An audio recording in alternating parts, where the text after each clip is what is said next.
क्या दोस्तों आपको पता है हाल ही में विश्व दलहन दिवस कब मनाया गया? हाल ही में सुर्खियों में रहा शहर तंजीर किस देश में स्थित है? भारत ने शहतूत बांध निर्माण परियोजना के मामले में किस देश के साथ समझौता किया? ऐसे ही 15 बड़ी खबरों को कवर करते हुए हमने आज का बोले तो 11 फरवरी 2021 का करंट अफेयर का वीडियो तैयार किया है। क्वालिटी की दृष्टि से बेस्ट यह वीडियो आप लास्ट तक देखें। लास्ट में मैं आपसे एक क्वेश्चन पूछूंगा जिसका आंसर आपको नीचे कमेंट बॉक्स में देना है। और अभी तक आपने हमारी जीके 2020 चैनल को सब्सक्राइब नहीं किया है तो सब्सक्राइब कीजिए, पास में जो बेल आइकन है उसे भी प्रेस कर दीजिए क्योंकि आने वाले हर एक वीडियो की अपडेट आपको तुरंत मिले।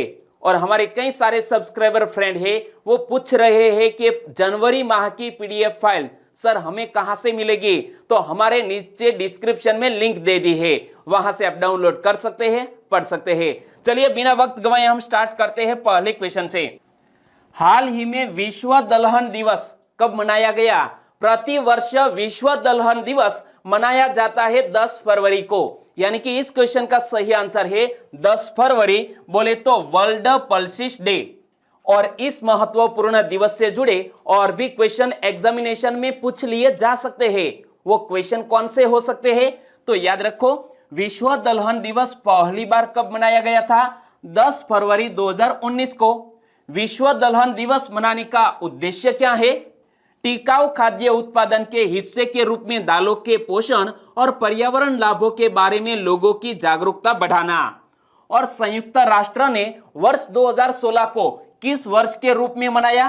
तो याद रखो, हमारे यूनाइटेड नेशंस ने 2016 को अंतरराष्ट्रीय दलहन वर्ष के रूप में मनाया था। और साल 2020 के विश्व दलहन दिवस समारोह की मेजबानी किसने की थी? पिछले साल 2020 में यह विश्व दलहन दिवस समारोह की मेजबानी हमारे ही देश भारत ने की थी, जिसका आयोजन किया गया था नई दिल्ली में। और वर्ल्ड पल्सिस डे 2021 की थीम क्या रखी गई है? वो मोस्ट इंपोर्टेंट क्वेश्चन बन सकता है। तो इस साल के यह वर्ल्ड पल्सिस डे 2021 की थीम रखी गई है nutritious seeds for sustainable future. World pulses day 2021 की थीम रखी गई है। और दाल वनस्पति जगत में प्रोटीन का मुख्य स्रोत भी है, तो यह फैक्ट भी याद रख लीजिए। और इसी तरह हर क्वेश्चन से जुड़े इंपॉर्टेंट फैक्ट मैं आपके सामने रखता हूं। हमारा यह तरीका आपको अच्छा लगता है, लाइक करना मत भूलिएगा। दूसरा क्वेश्चन आपकी स्क्रीन पर, हाल ही में सुर्खियों में रहा तंजीर शहर किस देश में स्थित है? सुर्खियों में रहा यह तंजीर शहर दोस्तों मोरक्को देश में स्थित है, यानी कि इस क्वेश्चन का सही आंसर है मोरक्को। लेकिन यह तंजीर शहर हाल ही में सुर्खियों में क्यों आया? तो देखो, मोरक्को के शहर तंजीर में भारी वर्षा के बाद आई बाढ़ में एक कपड़ा फैक्ट्री में पानी भर जाने से कम 28 मजदूरों की मौत हो गई। जी हां दोस्तों, एक कपड़ा फैक्ट्री में दोस्तों बाढ़ आने से पानी भर गया और तकरीबन 28 मजदूरों की मौत हो गई, यह मोरक्को के तंजीर शहर में। और मोरक्को में कपड़े की अंतरराष्ट्रीय मांग को पूरा करने के लिए कई फैक्ट्रियां कायदे कानून का पालन किए बिना चलाई जा रही है, जिनमें से ज्यादातर कैसाब्लांका और तंजीर में है। कौन कौन से दो शहर? तो कैसाब्लांका और तंजीर शहर में यह कपड़े की जो फैक्ट्रियां है वहां पानी भर गया और इस तरह का हादसा हुआ। और बात करते हैं दोस्तों मोरक्को देश की, तो आप मैप में देखिए दोस्तों, यह है अफ्रीकी महाद्वीप और यहां पर पश्चिम में स्थित है यह मोरक्को, जिसकी कैपिटल का नाम है रबात। मोरक्को की करेंसी है मोरक्कन दिरहम।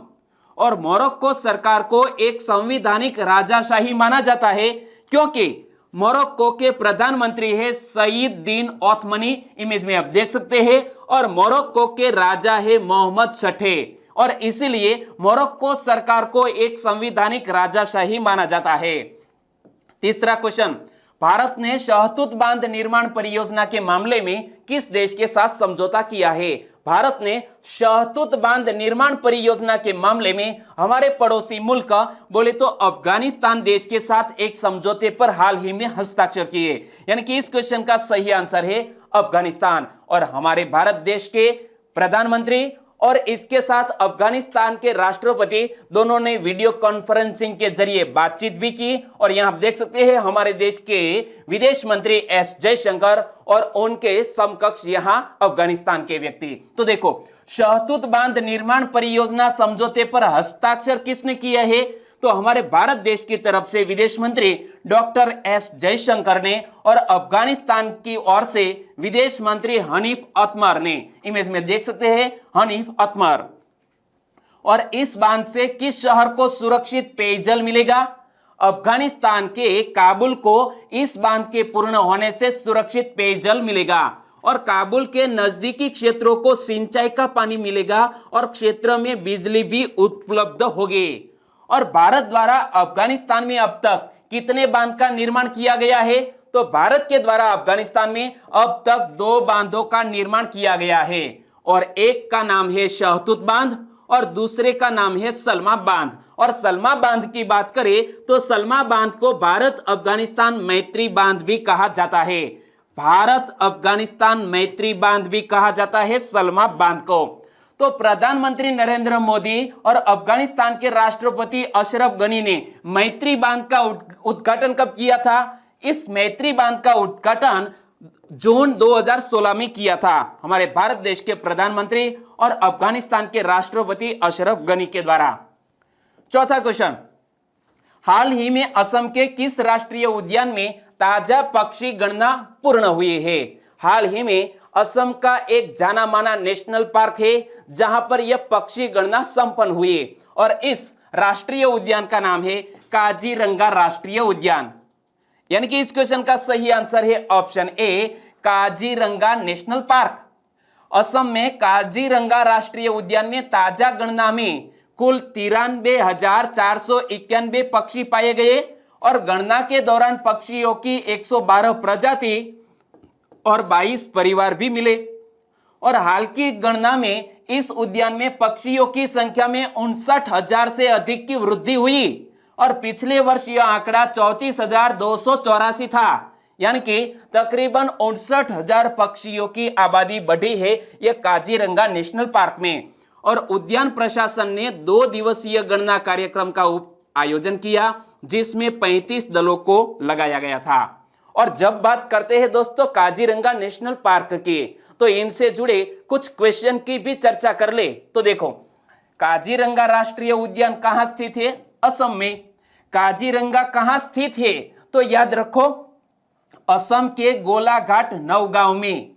और काजीरंगा राष्ट्रीय पार्क प्रसिद्ध है किसके लिए? एक श्रृंग गेंडा अभ्यारण्य है, यानी कि एक श्रृंगी गेंडे के लिए पूरे विश्व भर में ख्यात है। और काजीरंगा राष्ट्रीय उद्यान में मुख्य संरक्षित वन पशु का नाम क्या है? गेंडा। इमेज में आप देख सकते हैं। और दूसरा है असम का एक राष्ट्रीय उद्यान जिसका नाम है मानस नेशनल पार्क। तो मानस राष्ट्रीय उद्यान प्रसिद्ध है किसके लिए? हाथी के लिए। और यहां जो ऑप्शन में मैंने आपको कुछ और राष्ट्रीय उद्यान की बात की तो उनके बारे में भी हम जान लेते हैं।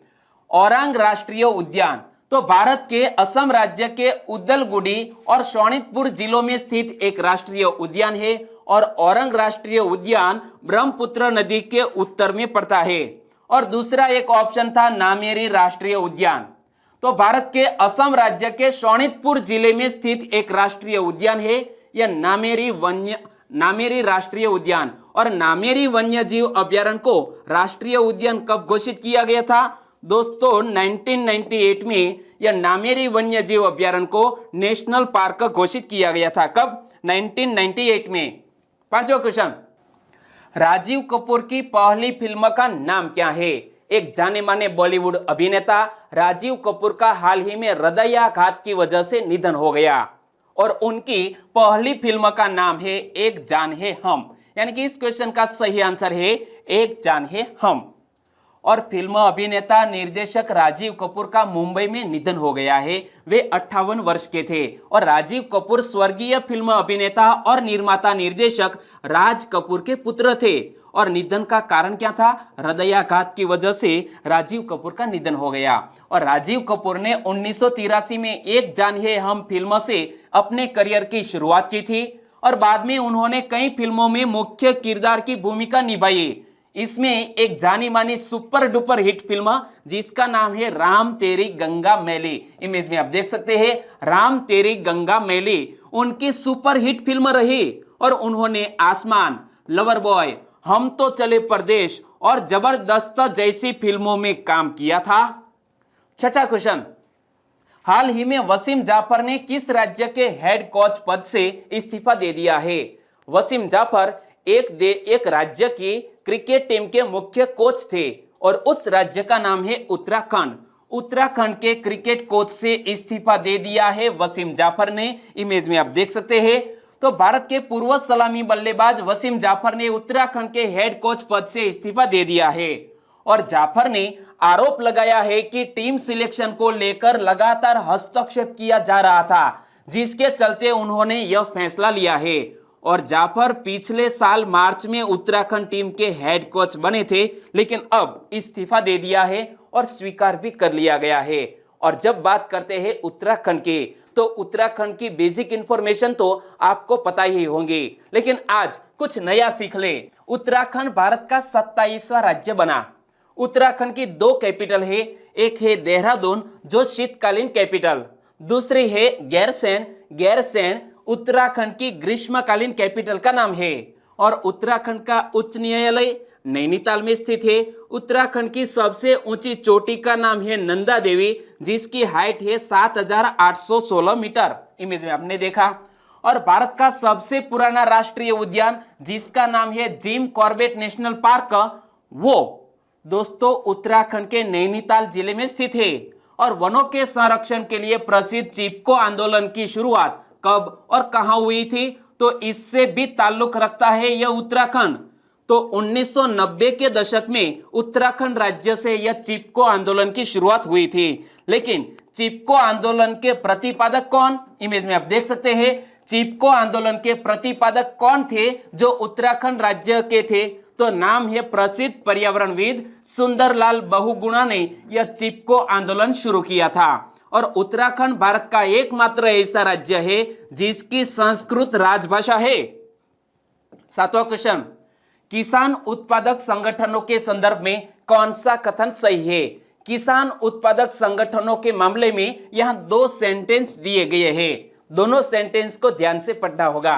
देखो, किसान उत्पादक संगठन उत्पादक समूह में विकसित किए जाएंगे, बिल्कुल सही है। और यह कृषि को आत्मनिर्भर कृषि में बदलने की दिशा में पहला कदम है। दोनों सेंटेंस बिल्कुल सही है। हमारा आंसर बन जाएगा ऑप्शन सी, 1 और 2 दोनों। तो हाल ही में बात करें किसान उत्पादक संगठनों की, तो हमारी केंद्र सरकार ने किसान उत्पादक संगठनों यानी कि एफपीओ के गठन के लिए नई केंद्रीय योजना शुरू की है। और ऐसे 10,000 संगठनों के निर्माण और उन्हें बढ़ावा देने के लिए 68 अरब 65 करोड़ रुपए के बजट का भी प्रावधान किया गया है। और प्रत्येक संगठन को 3 वर्ष की अवधि के लिए 18 लाख रुपए तक की वित्तीय सहायता उपलब्ध कराई जाएगी। और इससे उत्पादन की लागत घटेगी, पैदावार बढ़ेगी और संगठन के सदस्यों की आय भी बढ़ेगी। और इसलिए यह कृषि उत्पादक संगठनों के बारे में आपको इतना याद रखना होगा। 8वां क्वेश्चन, हाल ही में किस राज्य के मुख्यमंत्री ने मंत्रिमंडल का विस्तार किया? हाल ही में इलेक्शन कहां पर हुए? बिहार राज्य में। और बिहार राज्य के मुख्यमंत्री ने हाल ही में अपने मंत्री परिषद का विस्तार किया, यानी कि इस क्वेश्चन का सही आंसर है बिहार। और बिहार के चीफ मिनिस्टर कौन है? नीतीश कुमार। हाल ही में नीतीश कुमार ने मंत्रिमंडल में 17 नए चेहरे शामिल किए गए। इनमें 9 मंत्री भारतीय जनता पार्टी के कोटे से और 8 जनता दल यूनाइटेड से है। और नए मंत्रियों को पद एवं गोपनीयता की शपथ किसने दिलाई? तो शपथ कौन दिलाता है? राज्यपाल। और बिहार के राज्यपाल कौन है? फागू चौहान ने पटना में राजभवन में इन मंत्रियों को पद की शपथ दिलाई। और 17 नए मंत्रियों के साथ नीतीश कुमार मंत्रिमंडल में मंत्रियों की कुल संख्या कितनी हो गई है? नीतीश कुमार के मंत्रिमंडल में मंत्रियों की कुल संख्या अब हो गई है 31। और इसको डिवाइड करें तो 16 मंत्री भारतीय जनता पार्टी के कोटे से, 13 जनता दल यूनाइटेड कोटे से, 1 मंत्री हिंदुस्तानी अवाम मोर्चा से और 1 विकासशील इंसान पार्टी से। सभी को जोड़ दिया जाए तो हो जाएंगे 31। और मंत्रिमंडल के सदस्यों की संख्या कितनी होगी, तो इसका प्रावधान भी हमारे कॉन्स्टिट्यूशन में किया गया है। मंत्रियों की अधिकतम संख्या दोस्तों राज्य की कुल विधानसभा सदस्यों की संख्या से 15% से बढ़ा नहीं सकते। और बिहार की बात करें तो बिहार में विधानसभा सीटों की संख्या कितनी है, 243। और बिहार में लोकसभा सीटों की संख्या है 40। तो बिहार में राज्यसभा सीटों की संख्या है 16। और बिहार के पहले मुख्यमंत्री कौन थे, कृष्ण सिंह। और बिहार के प्रथम राज्यपाल कौन थे, जेम्स स्टीफन। क्या, जेम्स स्टीफन बिहार के पहले राज्यपाल थे। और बिहार के राज्य प्रतीक की बात करें तो बिहार का राज्य पशु है बैल, बिहार का राज्य पक्षी है गोरैया, इमेज में देख सकते हैं। तो बिहार का राज्य फूल है गेंदा। और बिहार का राज्य वृक्ष है पीपल। तो बिहार का राज्य दिवस कब मनाया जाता है, 1 अप्रैल को। और बिहार की राज्य भाषा है हिंदी और उर्दू। 9वां क्वेश्चन, टेस्ट क्रिकेट में 300 विकेट लेने वाले छठे भारतीय गेंदबाज कौन बने। टेस्ट क्रिकेट में 300 विकेट लेने वाले छठे गेंदबाज बन गए हैं ईशांत शर्मा। यानी कि इस क्वेश्चन का सही आंसर है ईशांत शर्मा, इमेज में आप देख सकते हैं। और यह उपलब्धि इंग्लैंड के खिलाफ खेले गए पहले टेस्ट मैच में हासिल की है। भले ही भारत देश ने यह टेस्ट की पहली मैच गंवा दी, लेकिन कुछ महत्वपूर्ण रिकॉर्ड बने, उनकी बात कर लें तो अनुभवी तेज गेंदबाज ईशांत शर्मा ने 8 फरवरी 2021 को चेन्नई में इंग्लैंड के खिलाफ अपने 98वें टेस्ट में टेस्ट क्रिकेट में 300 विकेट लेने वाले छठे भारतीय गेंदबाज बन गए हैं। तो उनसे पहले ईशांत शर्मा से पहले हमारे किन किन खिलाड़ियों ने यह आंकड़ा पार किया है। अनिल कुंबले ने 619 विकेट टेस्ट में लिए हैं। कपिल देव ने 434 विकेट, रविचंद्रन अश्विन ने 377 विकेट चटकाए हैं। हरभजन सिंह ने 417 का आंकड़ा पार किया है। तो जहीर खान ने 311 विकेट लिए हैं। यानी कि 300 से अधिक विकेट लेने वाले ये सारे बल्लेबाज एवं गेंदबाज। 10वां क्वेश्चन, हाल ही में कॉर्पोरेट उत्कृष्टता के लिए इकोनॉमिक टाइम्स अवार्ड की घोषणा की गई। इसमें एंटरप्रेन्योर ऑफ द ईयर का पुरस्कार किसने जीता है। हाल ही में इकोनॉमिक टाइम्स अवार्ड की घोषणा की गई और विभिन्न कैटेगरी में यह पुरस्कार प्रदान किए गए। इसमें एंटरप्रेन्योर ऑफ द ईयर का पुरस्कार जीत लिया है अदार पूनावाला ने। यानी कि इस क्वेश्चन का सही आंसर है अदार पूनावाला। तो कुछ अवार्ड्स की चर्चा करें। कॉर्पोरेट उत्कृष्टता के लिए इकोनॉमिक टाइम्स पुरस्कारों की घोषणा 8 फरवरी 2021 को की गई। पूर्व HDFC बैंक के मैनेजिंग डायरेक्टर आदित्य पुरी ने लाइफ टाइम अचीवमेंट अवार्ड जीता है। तो business woman of the year award संयुक्त रूप से प्रीति रेड्डी जो अपोलो हॉस्पिटल की वाइस चेयरपर्सन है और उनकी ही बहन जिसका नाम है सुनीता रेड्डी, वो अपोलो हॉस्पिटल की मैनेजिंग डायरेक्टर है। तो इन दोनों ने business woman of the year award जीता है। तो वर्ष के व्यापार सुधारक का पुरस्कार हमारे RBI के गवर्नर शक्तिकांत दास ने जीता है। Corporate citizen of the year का अवार्ड टाटा कंसल्टेंसी सर्विसेज ने जीता है। तो global India award DBS group के CEO पीयूष गुप्ता ने जीता है। और इंटरप्रेन्योर ऑफ द ईयर का पुरस्कार सीरम इंस्टीट्यूट ऑफ इंडिया के मुख्य कार्यकारी अधिकारी अदार पूनावाला ने जीता है। तो लीडर ऑफ द ईयर का अवार्ड हीरो मोटो कॉर्प के चेयरमैन जिसका नाम है पवन मुंजाल ने जीता है। 11वां क्वेश्चन, बांग्लादेश के 14वें अंतरराष्ट्रीय बाल फिल्म महोत्सव में सर्वश्रेष्ठ अंतरराष्ट्रीय फीचर फिल्म पुरस्कार से किसको सम्मानित किया गया। हाल ही में यह 14वां अंतरराष्ट्रीय बाल फिल्म महोत्सव आयोजित किया गया ढाका में और इसमें सर्वश्रेष्ठ अंतरराष्ट्रीय फीचर फिल्म का पुरस्कार एक डच फिल्म जिसका नाम है जैकी एंड उपजेन ने जीता है।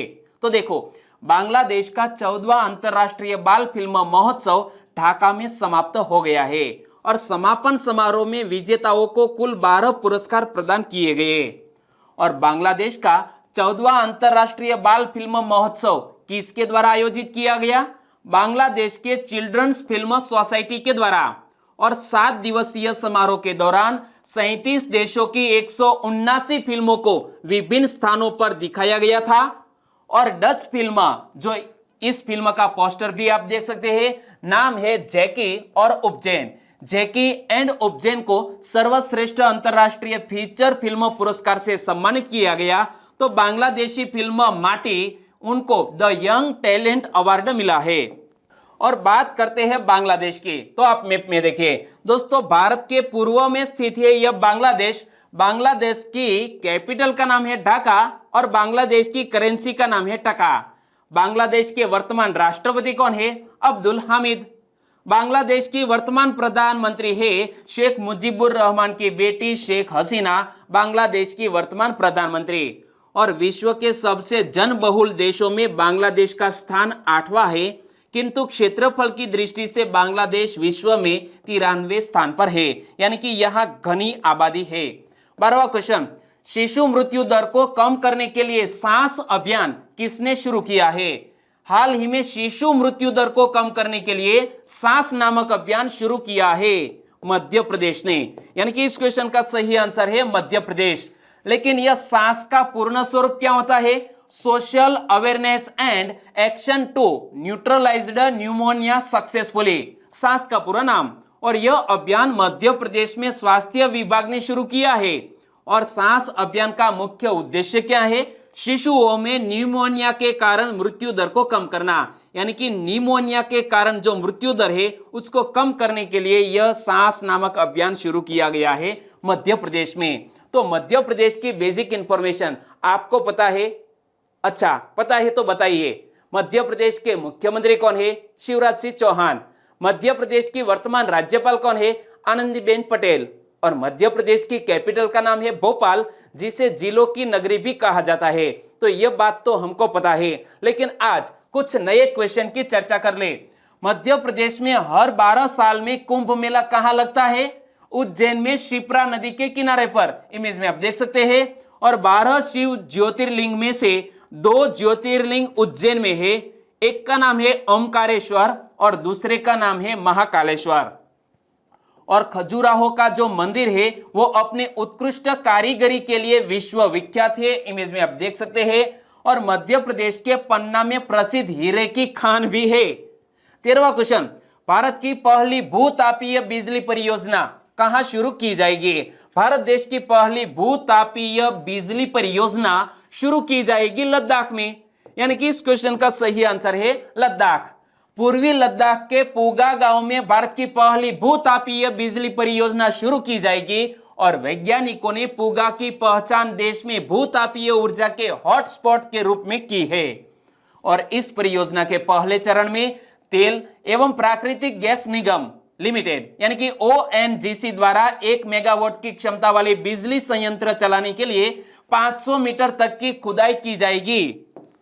और लद्दाख के पुगा और चुमाथांग को भारत में सबसे महत्वपूर्ण भूतापीय क्षेत्रों में से एक माना जाता है। और इन क्षेत्रों की पहचान सर्वप्रथम 1970 के दशक में की गई थी। 14वां क्वेश्चन, जनवरी 2021 का ICC player of the month award किसको मिला है? दोस्तों, हमारे ICC ने एक नए अवार्ड की घोषणा की है कि प्लेयर ऑफ द मंथ प्रति माह में घोषित किया जाएगा। लेकिन पहले इस इमेज की चर्चा कर ले। तो हाल ही में दोस्तों ICC ने टेस्ट रैंकिंग जारी की है और इसमें अब पहले स्थान पर पहुंच गया है इंग्लैंड, दूसरे स्थान पर है न्यूजीलैंड, तीसरे स्थान पर है ऑस्ट्रेलिया और हमारी जो इंडिया की टीम है वो चौथे स्थान पर पहुंच गई है। लेकिन जनवरी 2021 का ICC player of the month का अवार्ड हमारे भारत देश के एक जाने माने बल्लेबाज ऋषभ पंत को मिला, यानी कि इस क्वेश्चन का सही आंसर है ऋषभ पंत। इमेज में आप देख सकते हैं ऋषभ पंत को जनवरी 2021 में ऑस्ट्रेलिया के खिलाफ 2 टेस्ट मैचों में उनके शानदार प्रदर्शन के लिए सम्मानित किया गया, जिसमें उन्होंने सिडनी में 97 और ब्रिस्बेन में नाबाद 89 रन बनाकर भारत को सीरीज जिताने में अहम भूमिका निभाई थी। और हमारे यह ऋषभ पंत ने जो रूट और दूसरे एक बल्लेबाज को पीछे छोड़ते हुए यह अवार्ड हासिल किया है। और हाल ही में ICC द्वारा ICC women's player of the month की भी घोषणा की गई है और इसमें एक साउथ अफ्रीका की इस महिला क्रिकेटर ने यह खिताब अपने नाम किया है। तो देखो, दक्षिण अफ्रीका के शबनीम इस्माइल, क्या नाम है? शबनीम इस्माइल को जनवरी 2021 में 3 एक दिवसीय और 2 T20 इंटरनेशनल में उनके प्रदर्शन के बाद ICC women player of the month से सम्मानित किया गया। और शबनीम पहली अफ्रीकी महिला है जिन्होंने T20 इंटरनेशनल क्रिकेट में 100 विकेट हासिल किए हैं। 15वां क्वेश्चन, अपने करियर में तीसरी बार एलन बॉर्डर मेडल पुरस्कार किसने जीता है? तीसरी बार एलन बॉर्डर मेडल जीता है स्टीव स्मिथ ने, यानी कि इस क्वेश्चन का सही आंसर है स्टीव स्मिथ। इमेज में आप देख सकते हैं पूर्व ऑस्ट्रेलियाई कप्तान स्टीव स्मिथ ने साल 2020-21 के ऑस्ट्रेलियाई क्रिकेट अवार्ड्स में अपने करियर का तीसरा एलन बॉर्डर मेडल जीता है। और इसके अलावा बेथ मूनी, इमेज में आप देख सकते हैं बेथ मूनी ने ऑस्ट्रेलियाई क्रिकेट पुरस्कारों में किसी महिला खिलाड़ी को दिए जाने वाले शीर्ष सम्मान यानी कि बेलिंडा क्लार्क पुरस्कार जीता है। और यह मूनी का पहला बेलिंडा क्लार्क पुरस्कार है। और अब बात करते हैं लास्ट वीडियो के क्वेश्चन की। लास्ट वीडियो में मैंने आपसे क्वेश्चन पूछा था 13 और 14 फरवरी को पर्यटनों के लिए मांडू महोत्सव कहां आयोजित किया जाएगा? मांडू फेस्टिवल का आयोजन मध्य प्रदेश में किया जाएगा। लगभग सभी दोस्तों ने इस क्वेश्चन का सही आंसर दिया। ऑफलाइन तरीके से भी हमने सभी को रिप्ले कर दिया है, लेकिन कुछ सब्सक्राइबर फ्रेंड के नाम लेना चाहूंगा तो वो है जयराज जाडजा, लवकुश शाह, आहिर हंसा, जयश्री महेश्वरी, मकवाणा गायत्री, टेलर कश्यप, प्रवीण मोटिवेशनल वीडियो, हनी यादव। इन सभी दोस्तों ने इस क्वेश्चन का सही आंसर दिया है मध्य प्रदेश। रितेश कुमार पंडित, हंसराज राठौर, किशन महाराज, हर्षित मकवाणा, आकाश गुप्ता, प्रिया पटेल, केतन ठाकुर, पर्वत बारिया, इन सभी दोस्तों ने इस क्वेश्चन का सही आंसर दिया है।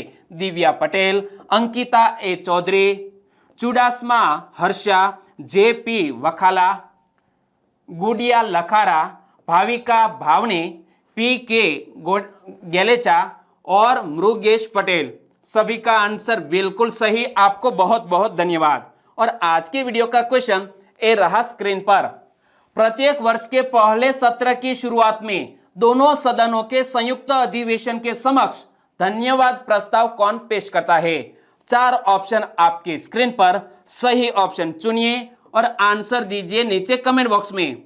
और कल ही दोस्तों कॉन्स्टिट्यूशन के लिहाज से यह दोनों सदनों के संयुक्त सत्र को कौन संबोधित करता है उनके बारे में मैंने आपको बताया था। आपको याद है तो लिख दीजिए, क्योंकि एक बार आप लिख देंगे फिर आप उसे कभी नहीं भूलेंगे। और वीडियो वाकई में अच्छा लगा है, यूनिक लगा है, हेल्पफुल लगा है तो आपके दोस्तों को फेसबुक, व्हाट्सएप या टेलीग्राम के जरिए इस वीडियो की लिंक शेयर करना मत भूलिएगा। बस छोटी सी उम्मीद के साथ वीडियो खत्म करते हैं, फिर मिलेंगे नए करंट अफेयर वीडियो के साथ। तब तक के लिए टेक केयर एंड जय हिंद।